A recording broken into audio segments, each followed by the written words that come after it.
ఆకాను అనేటువంటి వాడు ఒకడు ఉన్నాడు. ఆకాను చెప్పండి అని పేరు. వాడు ఇశ్రాయేలీయులను ఐగుప్తులో నుండి దేవుడు కానాను దేశం నడిపిస్తున్నాడు. నడిపించే క్రమంలో దేవుడు ఏం చెప్పాడు తెలుసా? ఆ ప్రయాణంలో కొన్ని శపితమైనవి మీకు కనబడతాయి, వాటిని మీరు ముట్టుకున్నా తెచ్చుకున్న శాపగ్రస్తులై నాశనం అయిపోతారని చెప్పాడు. ముందే చెప్పాడు. దేవునికి ఒక అలవాటు ఉందండి బాబు, ఎవ్వరిని కూడా అంత తొందరగా మొత్తడు, ముందు చెబుతాడు. చెప్పిన తర్వాత వినకపోతే వాడి కర్మ, వాడికి వాడి నాశనానికే వదిలేస్తాడు. ద్వితీయోపదేశకాండంలో ముందే చెప్పాడు. 7వ అధ్యాయం మొత్తంలో 7వ అధ్యాయము 25వ వచనంలో చూడండి. ఎండి బంగారములను అపేక్షించకూడదు. హల్లెలూయా. అంటే ఏం చేయకూడదట? ఆశించకూడదు. నీవు దాని వలన సిగ్గుపడుతువేమో. ఏంటంట? కొన్ని సంవత్సరాల క్రితం అక్కడ ఒక ఆమె, ఒక హ్యాండిక్యాప్డ్ ముసలామె, ఆమె ఇంట్లో కొన్ని ఇత్తడి దేవతా బొమ్మలను ఆమె ప్రార్థనకు వచ్చేది, బల్లారాధన తినేది, అన్నీ తినేది, కానీ వాటికి మాత్రం ఇంట్లో ఒక చిన్న గూడు కట్టేసి వాటికి ఖర్చు పెట్టి అటు ఇటు దాచిపెట్టుకుంటూ ఉండేది. ఆమె కనబడేది, కట్టలు కట్టేది. మళ్ళీ ఏమరిగినట్టు పైసలాడునేది. ఓరి భక్తి సాలేకుండా, పైకేమో పైసలాడు, లోపలేమో బొమ్మలు. ఒకసారి కింద పడి నడువులో సడువులు ఎరిగినాయి. చాలా రోజులు కింద పడ్డది. నేనేదో ఒక రోజు పోయి చూసేసరికి వేషం అంతా బయటపడ్డది. కొంతమంది శ్వాసులుగా నటిస్తారు, కానీ ఇండ్లల్లో బొమ్మలు ఉంటాయి సార్. వాళ్ళ ఇండ్లల్లో ఏమంటారు, వాటి పేర్లను దబ్బుకొని రావు నాకు. అవన్నీ ఉంటాయి, అవన్నీ దాచిపెట్టుకొని వస్తారు. యేసు ప్రభుని వాడేసుకుంటారు. అవన్నీ దాచిపెట్టుకుంటారు. ఆ మేదర అంటారు కదా, ఇవన్నీ దాచిపెట్టుకొని వస్తారు. పైకేమో యేసు ప్రభు మా నొప్పులు తగ్గాలి, రోగాలు పోవాలా, నా బిడ్డలకు పెళ్ళిళ్ళు కావాలి, నా కొడుకులకు పెళ్ళిళ్ళు కావాలి, మంచి కోడలు రావాలి, కట్నం ఇచ్చే డబ్బు కోడలు రావాలి, ప్రార్థన చేపిస్తారు సార్. ఇలా బిడ్డలకు మాత్రం కానీ కట్నాలు లేకుండా ఫ్రీగా పోవాలి. వచ్చే కోడలకు మాత్రం వీళ్ళు తొందరగా నాశనం అయిపోదురు కాక. అంటే మనకొక న్యాయం, మన బయట బిడ్డలకు ఒక న్యాయమా? దానికి మళ్ళీ ఎవరు అడ్డం? పాస్టర్ గారితో ప్రార్థన చేపిస్తుంటారు. మంచిది, మంచోళ్ళు. ఇంట్లోనే దాచిపెట్టుకొని వస్తారు. ఆ మేదర్లు, ఆ మహిళలు అన్నీ దాచిపెట్టుకొని వస్తారు. కొంతమంది ఉంటారు సార్, ముచ్చులు చేయాల్సిన దరిద్ర పనులని చేసి ఏమి మెరగ.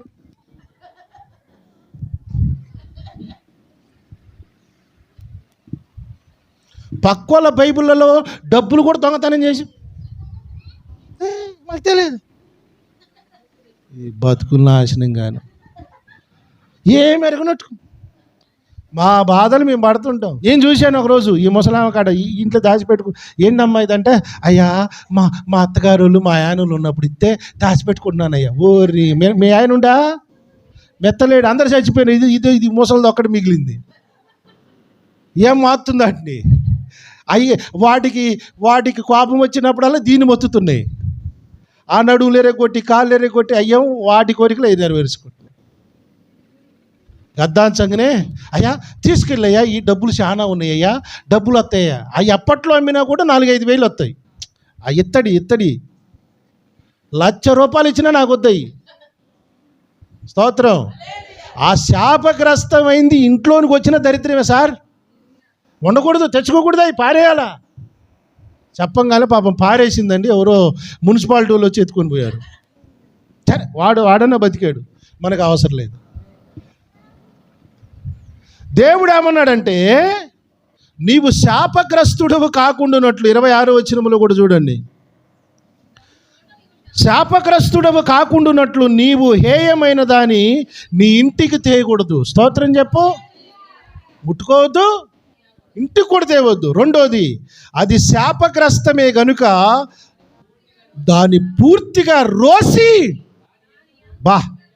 దాని యందు నీవు బొత్తిగా అసహ్యపడాలట. మనం రోడ్డు మీద పోతా ఉంటే పచ్చిగా మాట్లాడితే, రోడ్డు మట్టి కంపు కనబడితే ఎలా ముక్కు మూసుకుంటాం మనం? అంటావా లేదా? విగ్రహం కనబడితే కూడా అంతగా రోసి అసహించుకోవాలట. రోసి అంటే అంత అలాంటిది దరిద్రులు కొంతమంది ఇండ్లలో దాచిపెట్టుకొని వచ్చి బలారాధన తింటారు. సార్ వీళ్ళకి ఏం సిగ్గు లేదా, బుద్ధి లేదా? వీడు వాక్యం నేర్పట్లేదు ఎవడు, నాకు అర్థం కావట్లా. రోసి అసహ్యపడాలి. దేవుడు నాకు అది ఇష్టం లేదంటే దాన్ని తెచ్చుకొని పెట్టుకుంటున్నారు సార్ వాళ్ళు. ఇంత చెప్పాడు కదా, ఏది కూడా తెచ్చుకోవద్దు, ముట్టుకోవద్దు అని.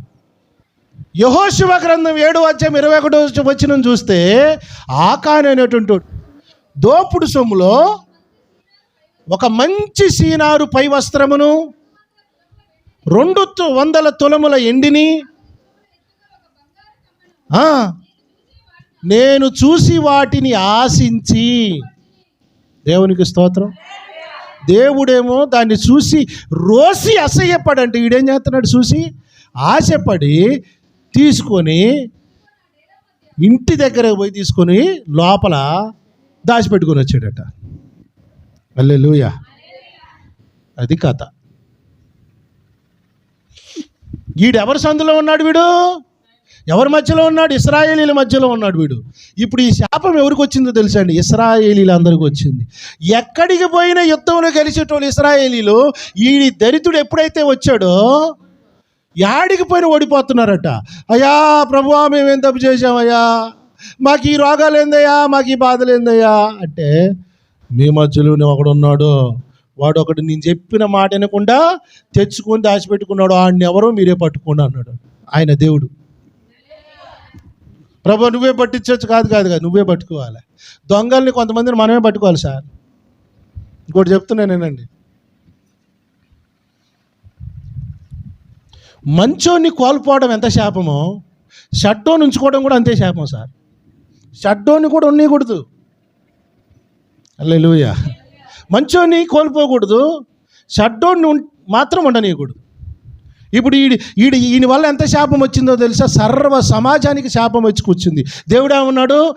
అసలు ముట్టుకున్న తెచ్చుకున్న శాపం వచ్చి కూర్చుంటుంది అన్నాడు. వీడు తీసుకొచ్చి ఇంట్లో మధ్యలో పెట్టాడు. ఆ శాపం చూడండి, వాళ్ళు ఎక్కడికి పోయినా అపజయమే వస్తుంది.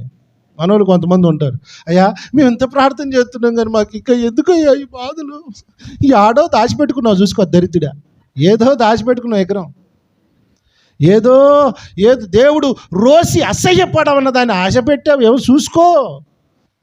అది మీ సావుకులని చెప్తే ఏడిచేస్తారు మా మీద. అయ్యి మా గారు మా గురించి చెప్పారు, మేము చెప్తే సావరుగా, మీరు ఏం సావరుగా, మీరు రోగాలు పుట్టి మంచాన పడి మొత్తం నాశనమైనాక మీకు అర్థమైద్ది. హల్లెలూయా. ముందు ఎవడికి అర్థం కాదు సార్, మొత్తం అన్ని సంకనాగిపోయినాక దేవుని సావుకుల మాట అర్థమైద్ది. స్తోత్రం చెప్పండి. దేవుడు కాపరిని ఎందుకు పెట్టాడు తెలుసా? ఓన్లీ ప్రార్థన చేసి మీ కాడ కానుకలు తీసి బతకడానికి అనుకుంటారా? కాపరి అంటే అర్థం ఏంటో తెలుసా? దారి తొలగిపోతున్నప్పుడు సక్రంగా నిలబెట్టడానికి పెట్టాడు కాపరిని దేవుడు. కాపరి విలువ తెలియని వాళ్ళే ఈరోజు నా దారి తప్పి నాశనం అయిపోతున్నారు. కాపరి అంటే ఎంతసేపు మేము ప్రార్థన చేస్తే మా కోసం ప్రార్థన చేయాలి, మేము ఇచ్చే 10 రూపాయలు తీసుకోవాలి, ఆయన బిల్డింగ్లు కట్టాలి. ఇదే భావన సేవకులంటే. కాపరిని దేవుడు ఎందుకు పెట్టాడు తెలుసా? మనం తప్పిపోతున్నప్పుడు దారిలో పెట్టడానికి దేవుడు కాపరులను పెట్టాడు. సౌలును గాడిదలు కాసుకునేటువంటి దేవుడు రాజుగా చేస్తే వీడేం చేశాడు తెలుసా? శపితమైన వాటిని తీసుకురావద్దన్న వాటిని తీసుకుని వచ్చి ఇంట్లో పెట్టుకుంటాడు. హల్లెలూయా. మనోళ్ళు కూడా కొంతమంది జాతరలకు పోతారు. మనోళ్ళు ఏంటి, చెప్పులు ఏడాడో ఫ్రీగా దొరుకుతాయి చెప్పులు, అవి కూడా తెచ్చుకుంటారు మన బతుకులు సార్. ఆడే తాగిపోతాడో, వాడే తిరిగిపోతాడో, వాడి చెప్పులు తెచ్చుకోవాల్సిన బతుకమంది. పోతా ఉంటే ఏదో చిన్న దొరుకుతుంటే ఆ దిద్దులో అవి కూడా ఏరకొచ్చుకుంటారు. నేను చెప్తున్నానండి, ధనము విలువైందా? నీ జీవితం విలువైందా?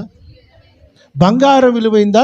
నీ బ్రతుకు విలువైందా? 1 కోటి రూపాయలు విలువైనదైనా రోడ్డు మీద దొరికితే అది ఏ శాపగ్రస్తమైనదే ఆలోచించాలి. కానీ దాన్ని పట్టుకున్నావా నీ మీద రోగం వచ్చి కూర్చున్నట్టే, శాపం వచ్చి కూర్చున్నట్టే. వాడు తెచ్చుకుని ఇంట్లో పెట్టుకుని ఈ శాపం అంతా ఇంటి మొత్తానికి వచ్చేసిందా. సర్వ సమాజం ఇశ్రాయేలీలకు వస్తే యెహోషువకి ఎంత టాస్క్ అయిందో తెలుసా.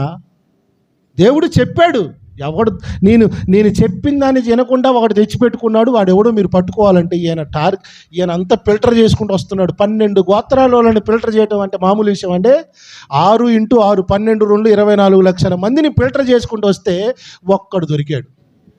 వాడు అప్పుడు ఒప్పుకుంటున్నాడంట, నేను చేసింది కరెక్టే, నేను చేశానని. ఆ మాట ఏదో ముందు ఒప్పుకోవచ్చుగా. కొంతమంది ఉంటారు సార్ ముచ్చులు, చేయాల్సిన దరిద్ర పనులని చేసి ఏమి ఎరగ.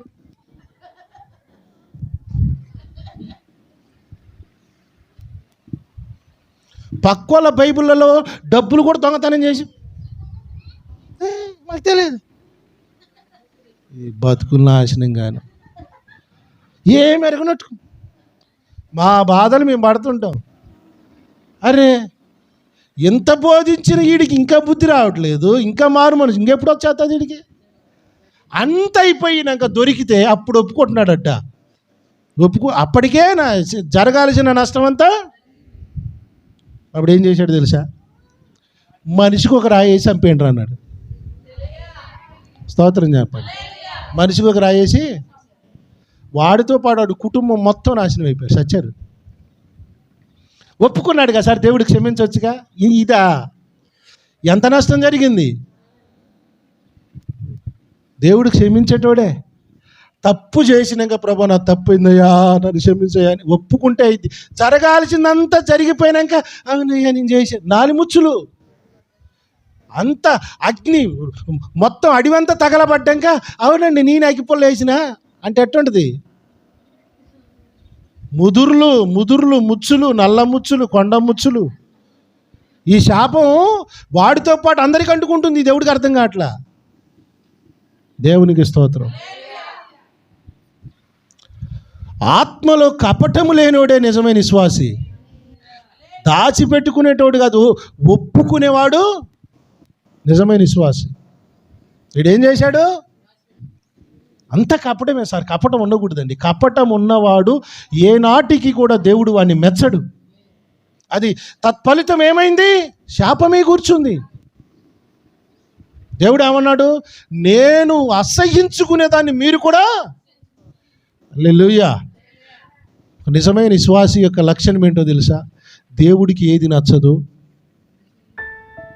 వారికి కూడా అది నచ్చదు. ఆమేన్. దేవుడు అసహ్యించుకునేదాన్ని ఇష్టపడుతున్నామంటే అది సర్ప సంతానం. దానికి పెద్ద పెద్ద డాక్టరీన్లు ఏం అవసరం లేదు సార్. సర్ప సంతానాన్ని ఈజీగా గుర్తుపట్టవచ్చు.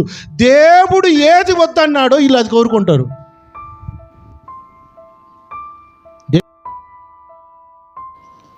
ప్రియులారా, ఇటువంటి ఆత్మీయ సందేశాలు ఈ ఛానల్ ద్వారా వీక్షించాలనుకుంటే దయతో ఈ ఛానల్ సబ్స్క్రైబ్ చేసి అనేకులకు షేర్ చేసి సపోర్ట్ చేయండి. దేవుడు